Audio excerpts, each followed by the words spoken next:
I want to bring in the Attorney General of the great state of Arizona, Brnovich, who joins us again this morning. Mr. Attorney General, we've got this huge caravan coming right at the southern border. Don't know when it's going to get here, but there's thousands in it. What happens when they do reach the border?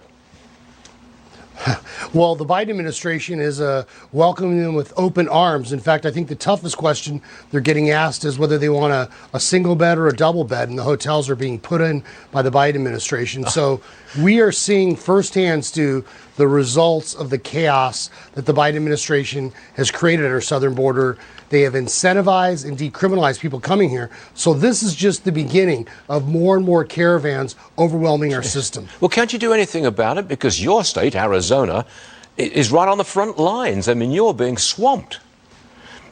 Yeah, and Stuart, you know that we have been in the forefront of litigation. It was our office and me leading the coalition that successfully sued to keep Title 42 in place, one of the last tools we have. I argued at the U.S. Supreme Court against the Biden administration rescinding the public charge rule that'll give benefits to non-citizens. And so I'm doing everything I can in the courtroom to stop the lawlessness of the Biden administration. Quite frankly, they have no respect for our laws, and they're shredding the Constitution in the process of having all of these people illegally enter our country. And we lose adjectives and descriptive words, but just so far this year, Stuart, it's like the entire population of Dallas has come over illegally, just so far this year.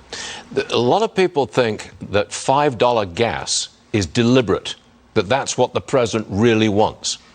A lot of people are also saying that the open border is deliberate because that's what the president really wants. Do you agree with that?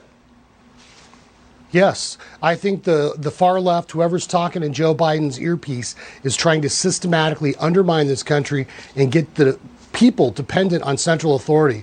We know the environmentalists for years have talked about raising the cost of fossil fuels, raising the cost of gas, oil, coal, and we're seeing the results of that.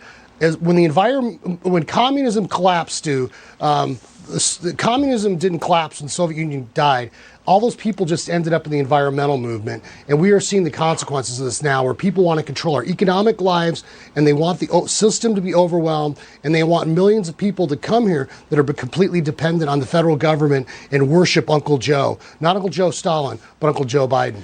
Just one last one. Am I right in saying that it is the state of Arizona which has to pay a lot of the expenses of these migrants when they come to Arizona? You're on the hook for that, those payments, I believe?